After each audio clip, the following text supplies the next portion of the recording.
take it. Yeah, that's it. Hare Krishna. I think this one is better, right? Okay.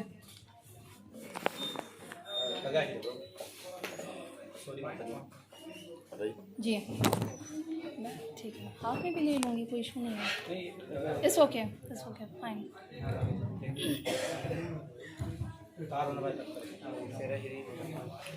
बहुत धन्यवाद. कृष्णा कृष्णा हरे हरे, हरे राम हरे हरे.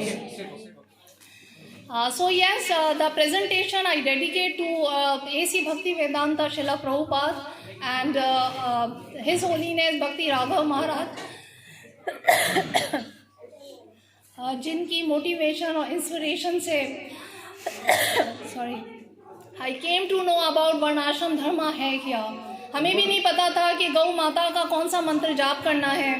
हमें भी नहीं मालूम था कि गौ माता का हमारे जीवन में कितना बड़ा रोल है. और हमें भी नहीं पता था कि श्रीला प्रभुपाद का जो 50% मिशन है वो उसमें हमारा हम सबका क्या किरदार बनता है. ये सब चीज़ें हमने अपने गुरु से समझी.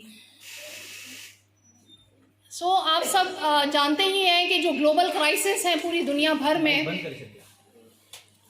जो ग्लोबल क्राइसिस की जब हम बात करते हैं तो बहुत बड़े लेवल पर हम देखते हैं क्या क्या मसले मसाइल चल रहे हैं. कोविड आ जाता है, कभी सैलाब आ जाते हैं, कभी फॉरेस्टेशन यानी जो जंगलात वगैरह होते हैं वो काट दिए जाते हैं, कभी एबॉर्शंस का बहुत ज़्यादा हम सुनते हैं कि दुनिया भर में जो है वो ख़ास तौर पे महिलाओं का या पुरुषों का जो डिग्रेडेशन हो रहा है या वो सही राह पे नहीं चल पा रहे हैं. तो ये सब एबॉर्शन वगैरह की तरफ चली जाती हैं चीज़ें. तो दुनिया भर में ये मसले मसाइल जब श्रीला प्रभुपाद आए थे तो उस वक्त भी हम देखते हैं कि लोग काफ़ी इससे पीड़ित हो रहे थे. और अभी भी हम संख्या देखें, मैं कल ही एक सर्वे पढ़ रही थी and I was literally very shock. ये करंट रिसर्च है पाकिस्तान की. 75% लोग, हमारी जो पूरी पॉपुलेशन है पाकिस्तान की, उसमें 75% लोगों को मेंटल इलनेस हो रही है. उनको डिप्रेशन हो रहा है, उनको जहनी बीमारी हो रही है, उनको कोई ना कोई सोच हो रही है. I was totally shock. चले 50% हो सकता है, 25% हो सकता है, but 75% is quite very shocking. और आप खुद ही समझते हैं इस चीज़ को कि हमारा जो धर्म की तरफ रुझाव है वो बहुत कम हो गया है. इसकी बेसिक जो रीज़न्स है वो यही है कि हम अपनी रूट से बहुत बहुत दूर हो चुके हैं. हमें श्रीला प्रभुपाद जी ने एक मैजिक बुलेट दी है, संकीर्तना, भगवद गीता, लेकिन हम उस तरफ जाते नहीं हैं. इवन मैं अभी जो रिसेंट गई थी लाहौर साइड पर, तो वहाँ एक मेजर आर्मी डॉक्टर थे और डॉक्टर के पास मैं बुक डिस्ट्रीब्यूशन के लिए गई. तो पहला सवाल मैंने ये पूछा, आपने पढ़ी है भगवद गीता कभी? तो ही सेड कि नहीं, हमने देखी भी नहीं है. आई वॉज लाइक कि ये कैसा माहौल है कि इतने बड़े डॉक्टर बन गए हैं, इतने बड़े आर्मी के ऑफिसर हैं और अभी भी पेशेंट के कंसल्टेंट बन के देख रहे हैं, पर उनको कोई ज्ञान नहीं कि श्रीला के जो है भगवद गीता है वो पढ़नी चाहिए या श्रीला प्रभुपाद जी की एक ऑथेंटिक बुक है. सो लिटरली ये चीज़ें हमें रोज़मर्रा ज़िंदगी में जब हम लोगों से, हमारी ही अपनी जो सनातनीज़ हैं उनसे मिलते हैं, तो हमें फील होता है कि हमें देना चाहिए, भगवान के बारे में आगे बढ़ानी चाहिए नॉलेज को. और इसी सिलसिले में हमें काम करने की बहुत आवश्यकता है. प्रीचिंग अगर हम की बात करें तो पूरी दुनिया में 7 बिलियन लोग हैं. उन 7 बिलियन लोगों में से भी ह्यूमैनिटी जो कही जाती है, जो मानव जाति के अंदर जो वैष्णवाज हैं वो कुछ परसेंटेजेस हैं, बहुत थोड़े परसेंटेज हैं. तो आइए आज हम ये परण लेकर जाएं कि हम सब जो भी भगवान का ज्ञान सुनेंगे आज, श्री कृष्ण के जो कृष्णा कॉन्शियसनेस भावना है, इसको हम ज़रूर आगे फैलाएंगे. ज़रूरी नहीं है कि हम कोई बहुत बड़े प्रीचर बन के करें. आप किसी से मिलते हैं तो भगवान श्री कृष्ण के जो बताए गए 4 नियम हैं, आप उनके बारे में बताएं लोगों को. अच्छे सात्विक भोजन के बारे में बताएं, तुलसी सेवा के बारे में बताएं. अगर वो नहीं कर सकते हैं कीर्तन वगैरह अपने पास, उनके पास टाइम नहीं है, घर में तुलसी महारानी को पानी तो दे सकते हैं ना. आप इस बात को प्लीज़ काइंडली समझने की कोशिश करें. 7 बिलियन लोग हैं पूरी दुनिया में और उसमें से भी कितने, मैं बता रही हूँ कि कुछ ही परसेंटेज है जो वैष्णवाज हैं, जिनको भगवान ने अपनी भक्ति दी है. और ये तो इस्कॉन को बहुत ज़्यादा धन्यवाद है और सोल्जर्स हैं यहाँ इस्कॉन के. हम सब यहाँ पर भगवान की दया से इस पूरी मुहिम में शामिल हैं कि हमें ये मौका दिया है श्रीला प्रभुपाद ने कि जहाँ भी हम जाएं वहाँ भगवान का गुणगान करें, हम दें ज़रूर कुछ ना कुछ ज्ञान। So even I ask that doctor कि आपके घर में शायद बच्चों ने पढ़ी हो, या बच्चों के बारे में आपका क्या ख्याल है कि वो क्या शिक्षा ले रहे होंगे धर्म की।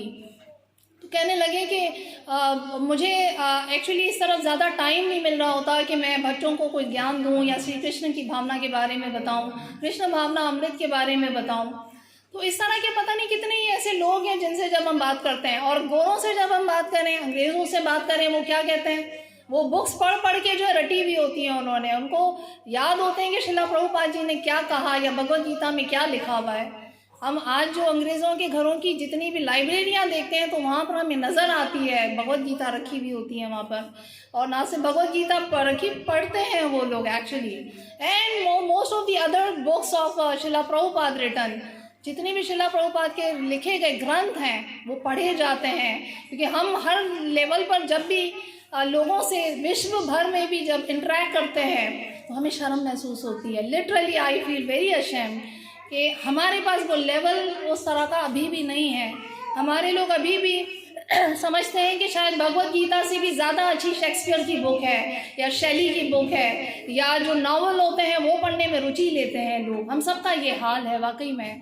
तो क्यों ना बढ़ेंगी सारी बीमारियां, जहनी बीमारियां, जिस्मानी बीमारियां, हमारे शरीर में कोई एनर्जी नहीं रहती है, हम सात्विक भोजन ही नहीं खा रहे होते हैं। ये हम सबका हाल है वाकई में कि हम भगवद गीता खोलते ही नहीं हैं।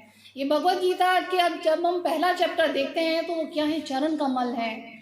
जब अर्जुन की हालत बिल्कुल एक कहते हैं ना कन्फ्यूजन कन्फ्यूजन में जब आती है तो उस वक्त वो क्या कहते हैं श्री कृष्ण को, यही कहते हैं ना कि मैं मेरी जो हालत है वो बहुत ख़राब हो रही है, मेरा मेंटल जो कंपोजर है वो बिल्कुल डिसबैलेंस हो रहा है। तो हम सब की हालत ऐसी ही है। तो पहले जो अध्याय है, पहले के अंदर चैप्टर के अंदर बताया गया है कि आप बेसिकली श्री कृष्ण की शरण तो लें। और पहला अध्याय जो है वो उसके बाद हम देखते हैं ये क्या है, पहला अध्याय लोटस फीट है भगवान के, भगवान श्री कृष्ण के जो है चरण कमल है। उसके बाद के जो अध्याय 10 हैं वो सारा फेस है भगवान का, मुख है, मुख कमल है। और उसके बाद जो आखिरी के सारे 18 तक के जो अध्याय हैं वो बेसिकली यूनिवर्सल फॉर्म है। 11 से जो 18 तक का जो अध्याय आता है वो विश्व रूप है भगवान का, विराट रूप जिसको हम कहते हैं। तो भगवद गीता स्वयं जब भी आप सुनते हैं इसका मतलब you are directly associating with Shri Krishna. यानी कितना बड़ा हमें उपहार दिया है श्रील प्रभुपाद ने कि हम जैसे ही सुनते हैं श्रील प्रभुपाद की भगवद गीता या हम पढ़ते भी हैं तो उसी वक्त भगवान कृष्ण से हमारी एसोसिएशन हो जाती है। शास्त्रों में क्या कहा गया है कि गंगा जल अगर आप जो है वो लेते हैं या डुबकी लगाने का आपको मौका मिलता है या एक श्लोक भी अगर आप पढ़ते हैं तो यमराज आपके करीब भी नहीं आएगा। ये है भगवद गीता की महिमा। तो इस तरह की हम बहुत सारी ऐसी चीज़ें देखते हैं। क्यों भगवद गीता का इतना अहम रोल क्यों है? क्योंकि भगवद गीता भगवान के मुख से निकली है, लिप से आई है। जबकि जो वेदास हैं वो कैसे निकले, किसी को पता है वेदास कैसे प्रकट हुए हैं दुनिया में? कैसे हुए हैं? ब्रीथिंग से हुए हैं। एग्जैक्टली भगवान के जो सांस है उससे हुए हैं। आज जो है वो मुस्लिम कम्युनिटी के बच्चे को भी पूछो कि जी आपका जो बच्चा है उसको अपने रिलीजन की इनिशिएशन का पता है कि नहीं, तो वो बताएंगे कि जी बीबी हवा थी, आदम थे, या इस तरह से शुरुआत हुई है दुनिया की। हम अपने बच्चों से पूछें कि जी कैसे हम जो है दुनिया में आए हैं, कैसे शुरुआत हुई, हमको पता ही नहीं होता। हमें कुछ नहीं पता होता अपने धर्म के बारे में कि जी महाविष्णु जो कारणों दीक्षाएं विष्णु हैं वहाँ से उत्पत्ति होती है, और उसके बाद जो है वो यूनिवर्सेस के अंदर गर्भ दीक्षाएं विष्णु प्रकट करते हैं बहुत सारी यूनिवर्सेस में। और फिर जो लॉर्ड ब्रह्मा जी हैं, लॉर्ड ब्रह्मा जी जो है वो लोटस फीट पे बैठ के ध्यान करते हैं भगवान का, और वो एज अ सेकेंडरी क्रिएटर हम सबकी उत्पत्ति करते हैं। और उसके बाद बहुत सारे पाताल और ये सारे लोक वगैरह जितने भवन हैं वो सब जो है वो क्रिएट होते हैं। तो हमारे लोगों को ये चीज़ें नहीं पता होती क्योंकि हम भगवद गीता नहीं पढ़ते हैं, हम भागवतम नहीं पढ़ते हैं। अब देखिए ना भगवान की जो प्रकट होना है वो कितना सुलभ है हम सब के लिए। कैसे हम होली नेम जो है वो ले पाते हैं, वो अगेन इज अ भगवान श्री कृष्णा। जो हम भगवान का नाम उच्चारण करते हैं, भगवान साउंड के थ्रू जो है वो हमारे कानों के थ्रू हमारे हृदय में प्रवेश कर रहे होते हैं। तो होली नेम में भगवान प्रकट होते हैं। हम लैंड के अंदर बात करें, हमारी धरती भी जो है वो कहीं पर वृंदावन है, कहीं मायापुर धाम है और कहीं हरिद्वार का ये जो है वो मंदिर है। सो बहुत सारी तालियां यहाँ के भक्तों के लिए जो इतनी महिमा और संतों की महिमा का गुणगान करने का मौका प्रकट करते हैं, हमें देते हैं ये अवसर। हम भगवान के प्रकटे के बारे में बात कर रहे हैं कि भगवान की मैनिफेस्टेशंस किस किस जगह में प्रकट नहीं होते हैं भगवान। हम देखते हैं कि लकड़ी जो है, दारूकाश की लकड़ी होती है, तो वहाँ जगन्नाथ जी के रूप में प्रकट हो जाते हैं भगवान जी। इसी तरह हम पत्थर वगैरह जो विग्रह हैं उसमें भी भगवान की हम एज अ विग्रह पूजा कर रहे होते हैं, सेवा करते हैं भगवान की। और भगवान की बुक्स वगैरह को हम देखें तो भगवद गीता, भागवतम स्वयं भगवान है actually. It's all blissful, it's all full of anand. हमें आनंद मिलता है, हमें शांति मिलती है हम जैसे ही भागवत खोलते हैं, भगवद गीता पढ़ते हैं। क्यों? क्योंकि भगवान स्वयं हमसे डायरेक्ट हो रहे होते हैं। एक और बहुत इम्पॉर्टेंट चीज़ है, अर्जुना ने क्या किया था कि श्री कृष्ण को जब शुरू हुई थी, पहला अध्याय के अंदर हम पढ़ते हैं, महाभारत की जंग जब शुरू हुई थी तो उन्होंने क्या कहा, O Lord kindly get my chariot, kindly get my chariot to there. यानी उन्होंने ये कहा श्री कृष्ण को कि मेरे जो रथ है उसको उस तरफ ले जाओ ताकि मैं देख सकूं कि सामने जो सेना है उसके बीच में खड़े रह के देखूं कि वो क्या कर रहे हैं, ठीक है, मेरा रथ वहाँ ले चले। हमारी जो मनुष्यों की जो स्थिति है वो भी इसी तरह की ही है। हम क्या करते हैं, अब ये देखिए, आप प्रैक्टिकली इसको सोचें, इस बात को, बहुत इंपॉर्टेंट बात है। I myself feel this, experience this. हमारा जो माइंड होता है ना, हम भगवान से क्या करते हैं, हमेशा आदेश दे रहे होते हैं। हम भगवान को बोलते हैं, बताते हैं, जैसे अर्जुन ने कहा ना कि मेरे रथ को भगवान आप बीच में ले जाए ताकि मैं सेनाओं के बीच में उनको देख सकूं, ऑपोजिट जो आर्मी है, ऑपोजिट जो पार्टी है उसको हम देख सकें। अर्जुन कहते हैं भगवान को। अच्छा, भगवान बड़े चतुर हैं। भगवान जो है ना क्या करते हैं, साइलेंटली रथ को उस तरफ लेकर चले जाते हैं। यानी भगवान की उदारता और नम्रता आप देखें। भगवान ये नहीं कहते हैं कि अर्जुन मुझे क्या कह रहा है कि यहाँ से वहाँ लेकर चलें। वो उनको कोई सजेशन भी नहीं देते हैं। क्यों? क्योंकि एडवाइज़र का, मेंटोर का, कोच का, लीडर का काम होता है जब तक कोई उससे नहीं मांगे सलाह, एडवाइस ना मांगे और गाइडेंस ना मांगे, तब तक आप खुद से ना बोले। एक तो ये शिक्षा हमें मिलती है। दूसरी शिक्षा हमें ये मिलती है कि अर्जुना जो है वो जिस तरह से अप्रोच कर रहे हैं भगवान को, वो बहुत रिफाइन नहीं है। How you approach your Sadhu, how you approach your spiritual master, आप अपने गुरु को कैसे अप्रोच करते हैं, आप भगवान को कैसे अप्रोच कर रहे हैं, that is very very important to know. अब उन्होंने भगवान को कैसे बोला कि जी आप रथ को जो है वो बीच में ले जाएं ताकि आर्मी ऑपोजिट पार्टी को मैं देख सकूं। ऐसा नहीं होता। भगवान को अप्रोच करने के लिए 3-4 माइंड में चीज़ें हमें रखनी चाहिए। हमें जब भी भगवान को पुकारना है तो हम कहें कि भगवान जो तेरी मर्जी मैं वो चाहता हूँ, जो तेरी मर्जी मैं वो चाहता हूँ, मुझसे वो करा जो तू चाहता है, हे भगवान। तो ये हमारा तरीका होना चाहिए। हम क्या करते हैं, हम कहते हैं हमें नौकरी मिल जाए, वाकई में हमारे पास नंबर आ जाए, हम आगे बढ़ जाएं ज़िंदगी में, हमें बहुत सुंदर सुंदर भवन चाहिए, हमें ज़िंदगी में बहुत नाम चाहिए, हमें बहुत जो है वो काम नहीं करते भगवान के लिए। जो असल भक्त होता है, he is always giving for Shri Krishna, he is not taking from Shri Krishna. तो हम देने वाले बने। हम रोज़ सोचें सुबह उठ के कि हम आज क्या कर सकते हैं श्री कृष्णा को। ज़रूरी नहीं है कि हम मंदिर जाके ही उसको कुछ दे सकते हैं। आप जिस कार्य पर भी जाते हैं, किसी प्रोफेशन में है, घर में महिला कोई सेवा कर रही है, घर बातियों की, बच्चों की स्कूलिंग वगैरह पर आप ध्यान दे रहे हैं, एजुकेशन के ऊपर आप बच्चों को हेल्प कर रहे हैं, ये सारी चीज़ें सेवाएं हैं। तो कोई इसमें सवाल नहीं होता कि हम गरीब हैं तो जी हम कैसे भगवान की सेवा करें, कोई फर्क नहीं पड़ता। देखिए, श्रील प्रभुपाद के पास एक से एक साइंटिस्ट आए, एक से एक फिलोसफर आए थे, एक से एक बढ़कर म्यूजिशियन आया था, पर क्या किया, जब भी श्रील प्रभुपाद सुनाते थे ज्ञान तो वो ज़मीन पर, धरती पर बैठते थे।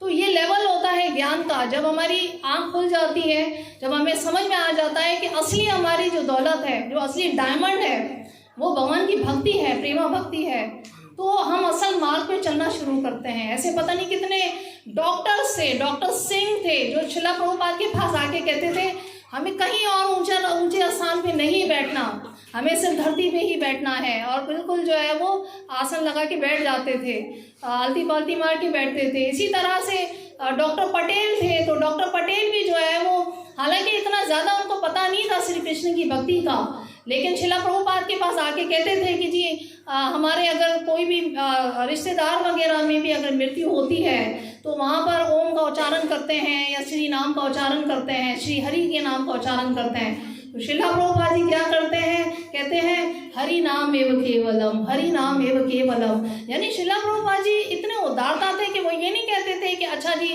आप ओम क्यों जाप कर रहे हैं, वो कहते थे ठीक है आप जो जाप कर रहे हैं करें, लेकिन साथ में आप हरे कृष्ण महामंत्र का भी जाप जरूर करें, क्योंकि उससे ही से पारगति होगी। सो प्लीज आप मेरे साथ जाप कीजिएगा, हरे कृष्णा कृष्णा कृष्णा हरे हरे, हरे राम राम राम हरे हरे।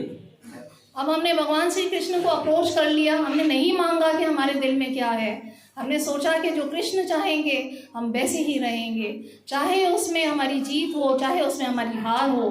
हम ये निर्णय कर लें अपने मन में कि भगवान जो है वो जो हमारे लिए करते हैं बहुत अच्छा करते हैं, और उसके बाद ऑब्वियसली जब भगवान के हम समर्पण हो जाते हैं तो वाकई में हमारे लिए सबसे बेस्ट अरेंजमेंट होती है भगवान की तरफ से, हम सोच भी नहीं सकते हैं।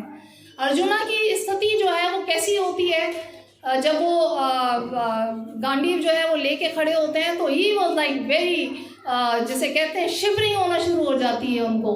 हमारे दिन भर की भी हम एक्टिविटीज़ में देखें तो कभी ना कभी हमें ज़रूर फील होता है कि जी आज मन ना काफ़ी उदास लग रहा है, या आज मूड लो हो रहा है, ऐसा होता ज़रूर है हम सबके अंदर, या किसी की कोई बात ख़राब लग जाती है, या आजकल तो माहौल वैसे ही इतना ख़राब चल रहा है, इतने काम के भी मसले हैं, माशी भी मसाइल हैं, इकोनॉमिकल मसाइल बहुत बढ़ गए हैं, जॉब्स के मसले हैं, सोशल माशी जैसे मैंने कहा समाजी प्रॉब्लम्स बहुत बढ़ गई हैं, तो लोग बर्दाश्त नहीं करते हैं एक दूसरे को, सहनशीलता तो ख़त्म ही हो गई है।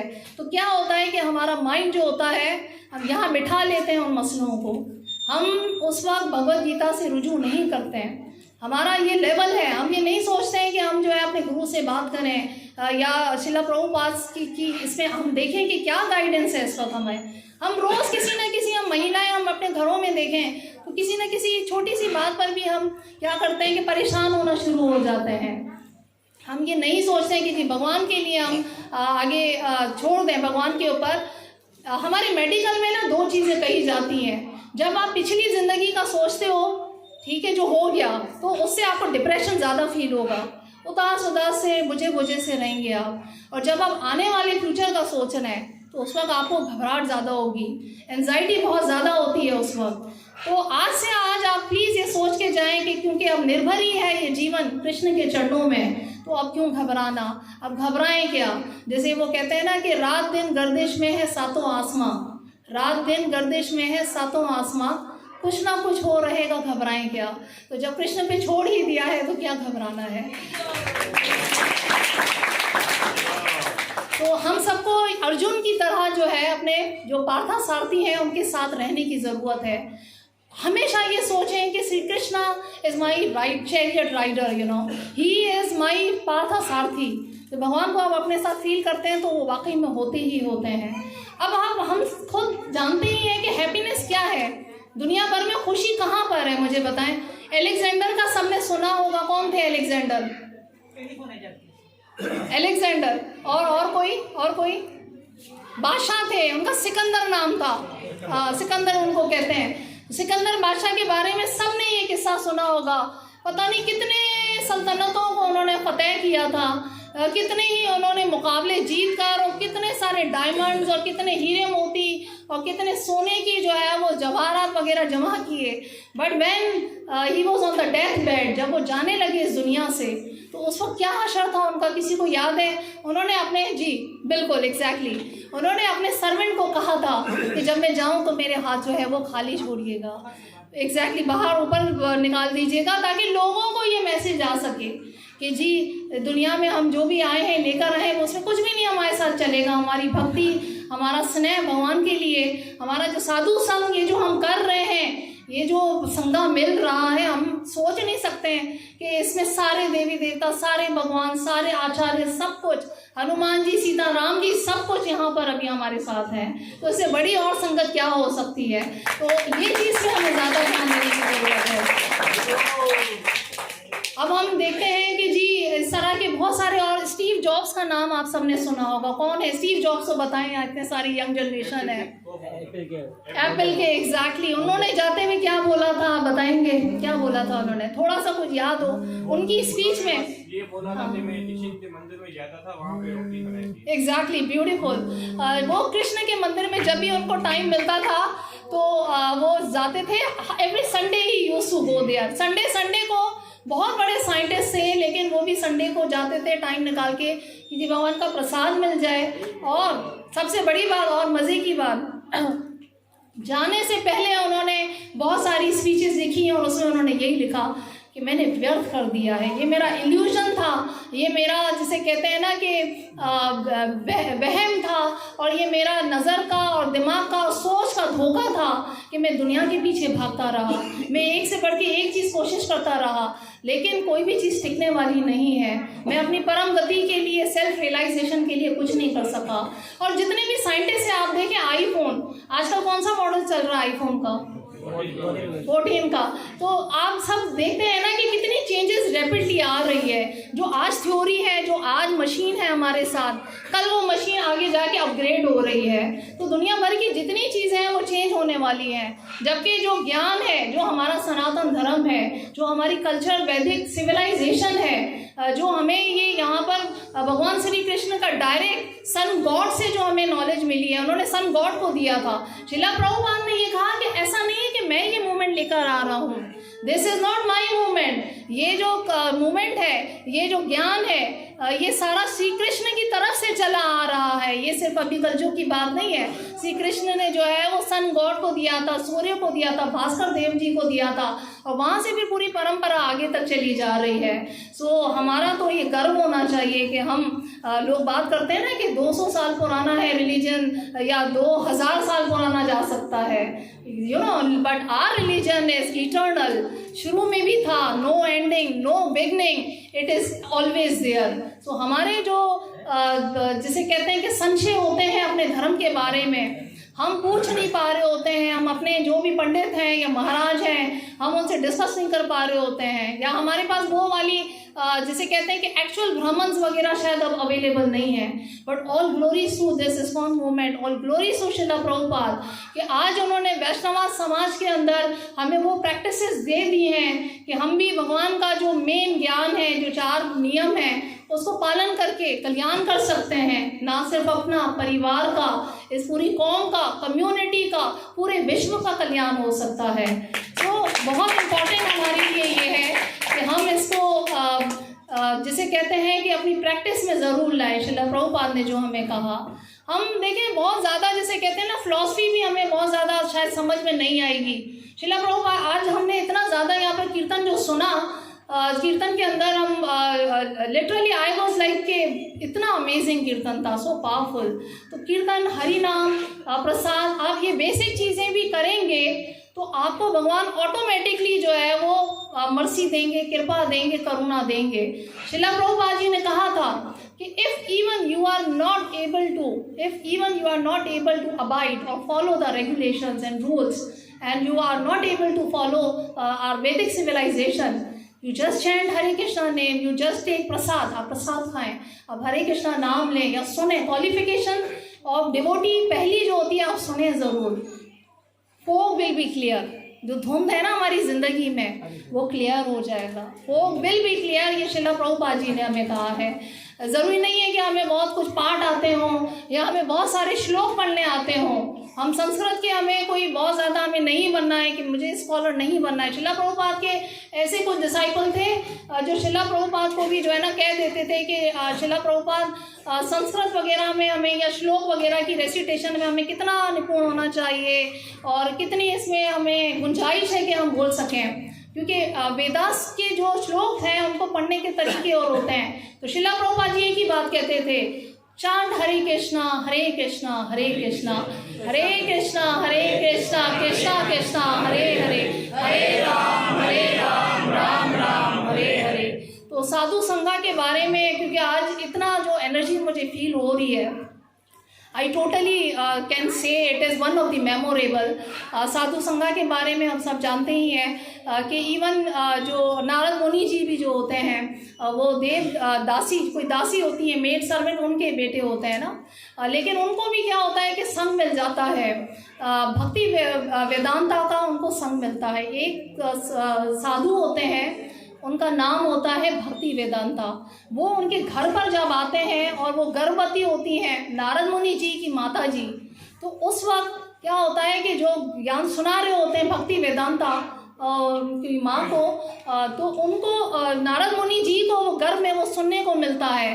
तो 4 महीने बाद ही वो ऑब्वियसली क्या करते हैं, तपस्या के लिए निकल जाते हैं, सेवा साधना के लिए निकल जाते हैं। तो साधु संग इतना पावरफुल होता है कि सिर्फ हम उनकी वाणी भी सुनते हैं या उनको घर पे बुलाते हैं, उनका स्पर्श करते हैं, उनका दर्शन करते हैं, और उसमें अगर हम अपना कोई सेवा प्रदान कर सकें अगर साधु संघ में, तो उससे बढ़कर हमारे लिए, जैसे कहते हैं ना, क्योंकि उत्तम कार्य नहीं है। भगवान श्री कृष्ण ने क्या कहा, जब सनातन गोस्वामी जी जो है डिस्कशन में होते हैं अपने पार्षदों के साथ, तो वो हाईलाइट करते हैं कि जी कीर्तन भी बहुत सुंदर होता है, बुक डिस्ट्रीब्यूशन भी है, धामों की सेवा भी है, और इसके अलावा महाप्रसाद वगैरह भी है, लेकिन सबसे उत्तम नंबर 1 जो चीज़ है, जो सबसे बड़ी इम्पोर्टेंट, जो बेनेडिक्शन देने वाली है, वो क्या है, साधु संघ है। तो साधु संघ की महिमा के लिए हम सबको जतन करना चाहिए। हम सब जाते तो हैं कि जी अच्छा इस हफ्ते हम मैकडॉनल्ड नहीं गए हैं या प्लेलैंड अभी घूमने के लिए नहीं जाना है, अच्छा जी वेकेशंस आ गई हैं तो बाहर कोई ट्रिप लगाते हैं। हमारे ज़िंदगी की सारी हर चीज़ की प्लानिंग होती है हमारे माइंड में, होती है कि नहीं होती है, होती है ना, लेकिन हम अपने जीवन के लिए जो असल प्लानिंग है वो भूल जाते हैं। हमें असल प्लानिंग की तरफ ज़रूर लौटना चाहिए। सो भगवद गीता में कौन सा श्लोक आपको पसंद है सबसे ज़्यादा, बताइए जी, बताइए।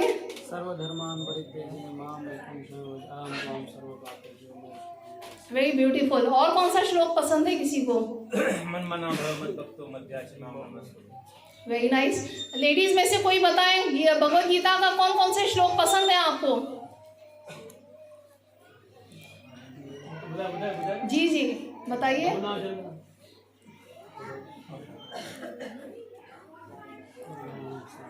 कोई भी से थोड़ा सा बता दें जी।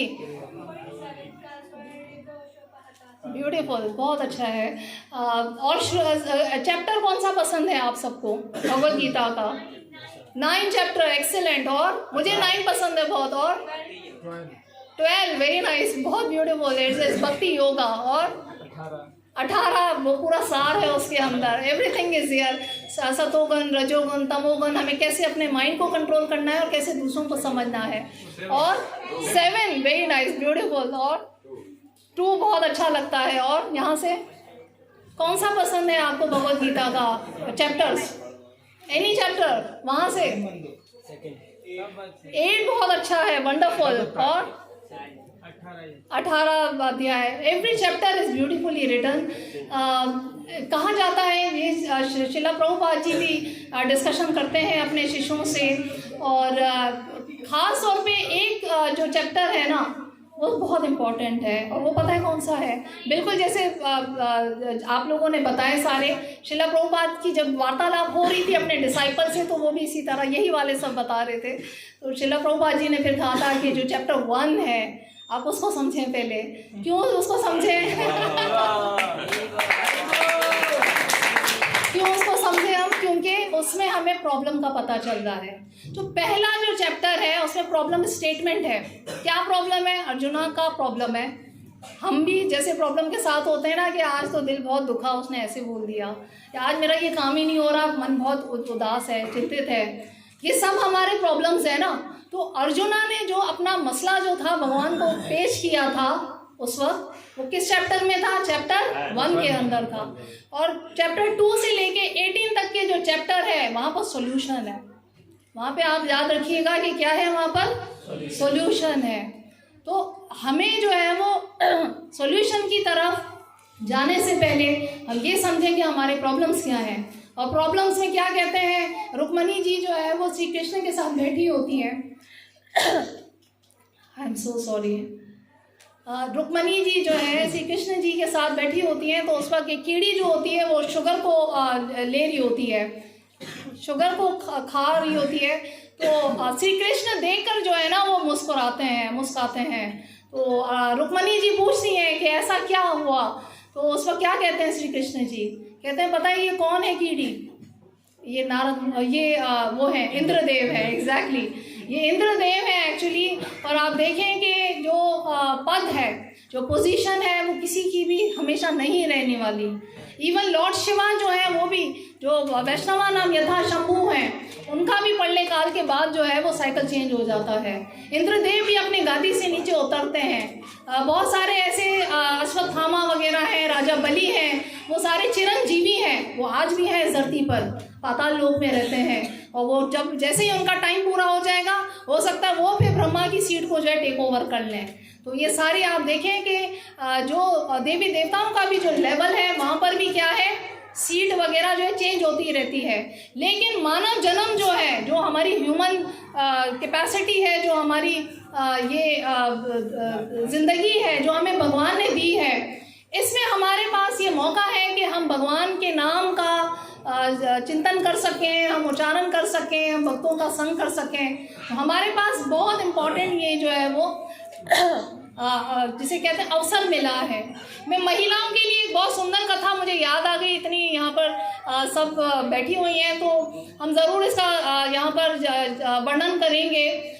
ये भी एक्चुअली जो है वो द्वारिकाधीश जी के ही धाम की वो है कथा है। रुक्मणी जी जो है वो श्री कृष्ण के साथ वार्तालाप कर रही होती हैं कि जो दुर्वासा मुनि जो है वो बेसिकली स्कॉलर होते हैं एंड टीच करते हैं, वो सबको ज्ञान देते हैं। तो उनका आने का, उनके आगमन का जो है वो दिन होता है कि जी आज दुर्वासा मुनि जो है वो हमारे यहाँ पर द्वारिकाधीश जो पूरा महल है यहाँ पर पधारने वाले हैं। तो इतनी सारी चीज़ें, व्यंजन, प्रसाद, सब कुछ बनाया जाता है कि आज वो आने वाले हैं। लेकिन क्या होता है कि शाम में वो आते नहीं हैं दुर्वासा मुनि जी, और मना कर देते हैं कि जी हम तो नहीं आ सक रहे हैं आज। तो जाहिर सी बात है, हम सब भी जैसे ऐसे होता है ना कि कोई मेहमान आने वाला है, नहीं आया तो चले जी आज तो नहीं आ रहे हैं। पर रात के 12 जब बजते हैं तो उस वक्त जो है वो दुर्वासा मुनि पधारते हैं, अचानक से आ जाते हैं। अच्छा जी आ जाते हैं तो अब उनको क्या अर्पण करें, कुछ बचा कुचा तो होता नहीं है। तो उस वक्त क्या करती हैं रुक्मणी जी, चावल जो होते हैं खीर के वो बनाती हैं, और बनाकर जैसे ही वो बना रही होती हैं, प्रिपेयर कर रही होती हैं, किनको अर्पण करने के लिए, दुर्वासा मुनि जी को।